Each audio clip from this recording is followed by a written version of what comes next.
I'm back in InDesign. I'm going to show you a few things on how the frames work here. And I've taken the liberty of moving all of my text off to the side so I can just work with my images.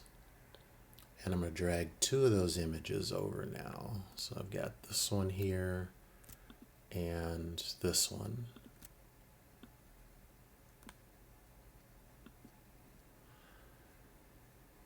And if you remember from Illustrator, I could either click and drag the image in like that, or I can just click, put it in at the size at its actual size. Now, if you do the latter and bring it in at its actual size, you're going to need to resize this this frame. Now, frames work differently. Images work differently in InDesign than they do in Illustrator. In Illustrator, I could just take this and hold on my shift key, resize it, but you notice my frame changed size, but the image inside the frame stayed the same size, which that's not what we want. We want everything to shrink down together. So for that to happen, I'm going to need to hold down my shift and command key and then drag, and I can get that to a size that I want. I don't need this image here quite yet, so I'm going to move it. I'm going to look at that one. Let's move this one off to the side.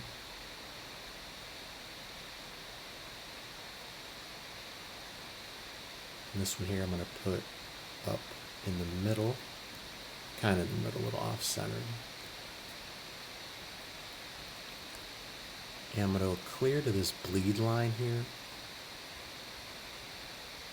Remember, the bleed line is if we were printing this out, we would trim it and it would look like it printed to the edges and not have that white border around the entire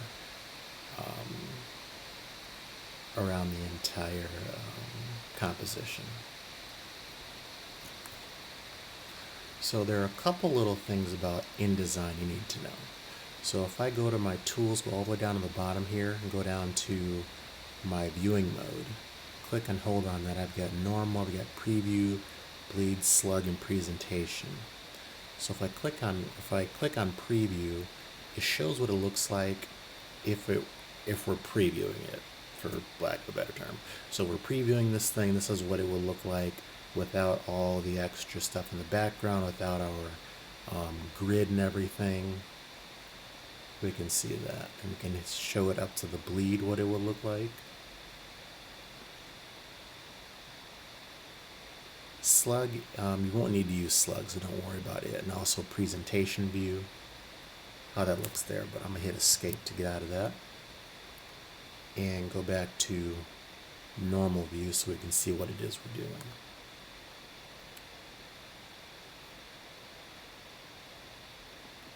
I'm going to lock this layer here so I can't move that around. Oops. I'm going to lock my sketch layer. And actually, let me name this to keep confusing myself. We'll call this magazine. There we go.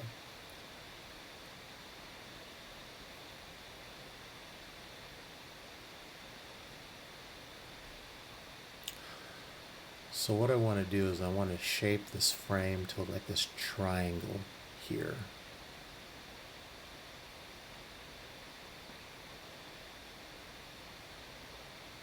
I'll move this off just a little bit.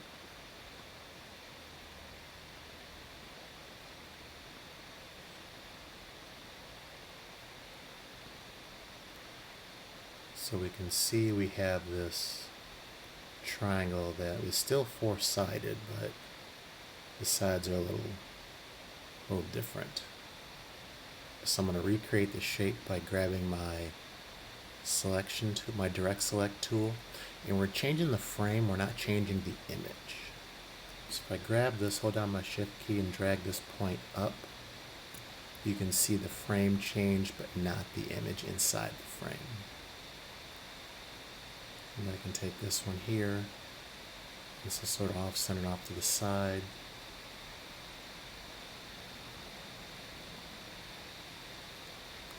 Well, we don't want that white part there showing. So what I'm going to do is I'm going to grab my image that's inside of this frame. You'll notice whenever I hover over the frame, this little circle shows up. This lets me lets me adjust the image within the frame. So if I click and hold on it, I can drag the frame. See, there we go. I can drag the image around. I want to make the image inside here just a little bit bigger. So I'm going to click on that, and you can see I've got a brown box versus a blue one. I can take this one and just resize it like I would in Illustrator. I'm going to make it pretty big.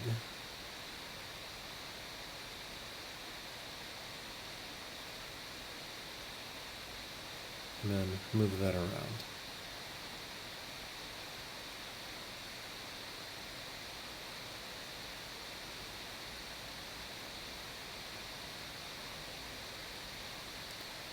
So there is our image there. And then the next thing I need to do is I'm going to add in my second image. It's going to overlap here. And I'm making that design decision. My original image did not call for that, but I want this to overlap up here. And that's okay to do to make those little changes, if you will. So we're going to put this here, and we're going to move it to the front. So Object, Arrange, bring the front, just like in Illustrator.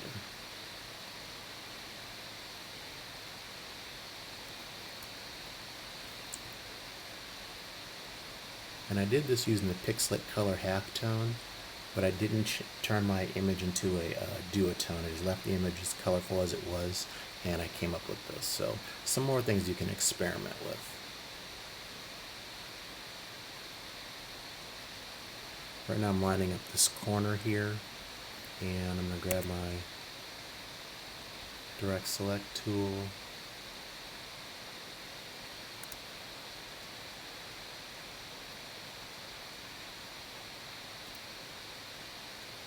Actually, I take that back. I want to make this smaller first.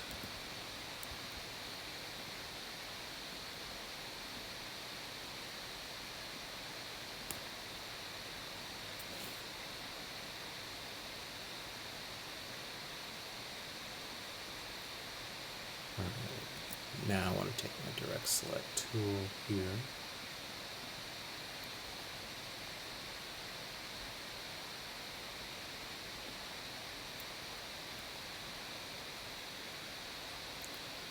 And I'm getting that angle, I'm lining it up with the edge of this image. There we go.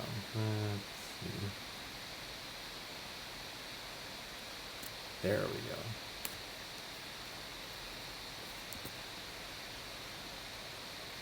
Take this and move it like so. So now that cuts into there, and we have this. We have that going on. So we have that angle here repeated, and that's fine.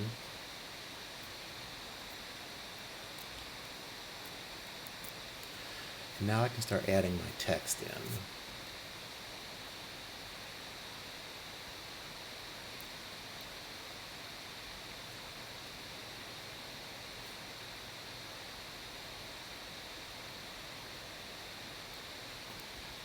Let's move that to the front. And I line up these corners here. I'm going to grab my Direct Select tool here again, and instead of grabbing the corner of it, I'm going to grab the top path.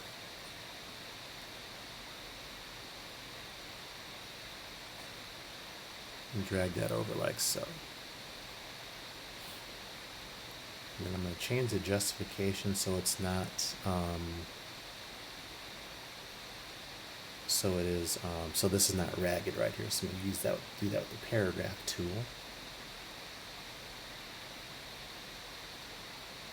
And move this out like so.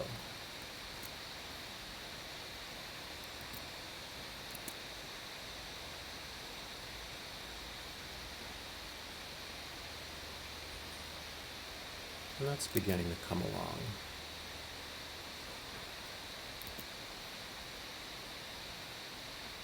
I'm going to grab all this here.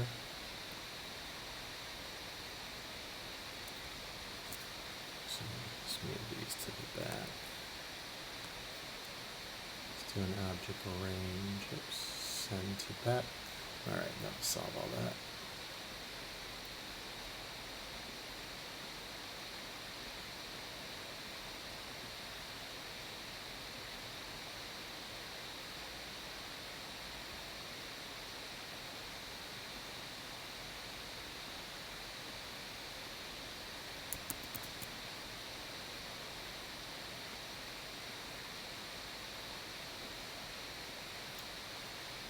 Grab all three of these and shrink them down.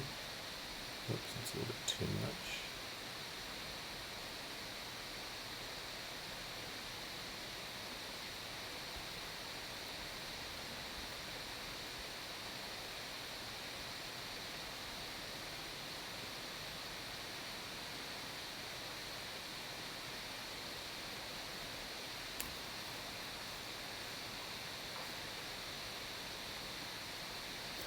Okay, so there's a few things as far as text goes.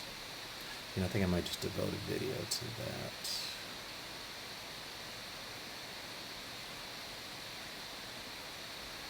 Okay, now I'm going to change the shape of these here like I did over here. Let me grab these 2, 3, I mean.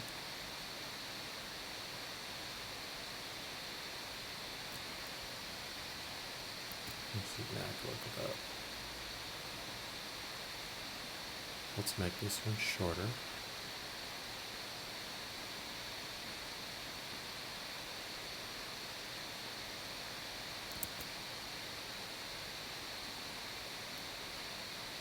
Okay, now we can start changing these up. So what I'm going to do is I'm going to add some anchor points here and begin to manipulate these text boxes. And how do I do that? I'm going to grab my Add Anchor Point tool. I'm going to zoom in down here, and you can see this text box right here where they intersect. That's where I want to add a point. So I'm going to add one there, and then this anchor point, I'm going to move it down. Grab my Direct Select tool, and move it down. You can see how my text is wrapping, and that's what I'm looking for there. I'm going to do the same thing up here. I'm going to add in an anchor point right where they intersect. I'm going to grab my Direct Select tool. I'm holding down the Shift key while I'm moving it down so it stays nice and straight for me.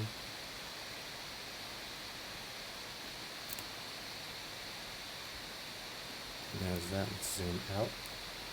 Let's look at the preview mode. That's looking good. This one here, I'm going to take, actually let me do this.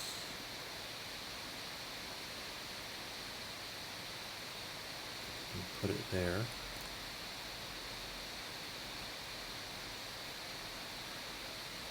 I'm going to line up the corner here again. I'm going to use my rotate tool.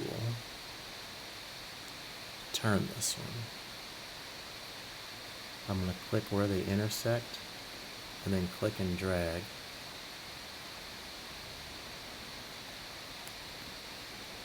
Just like that. I'm going to put this up closer to where the beginning of this paragraph is.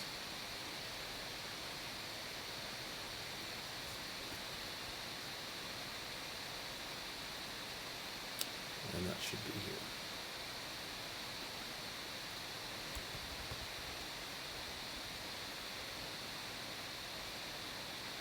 So I got my subtitle, I have where my text begins and goes through.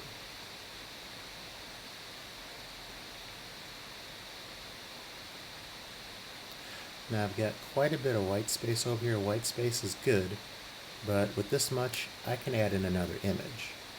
So I will do that a little bit later. I'm going to stop this video and we're going to come back. I'm going to show you how to clean all this up. We got a ton of mistakes in here.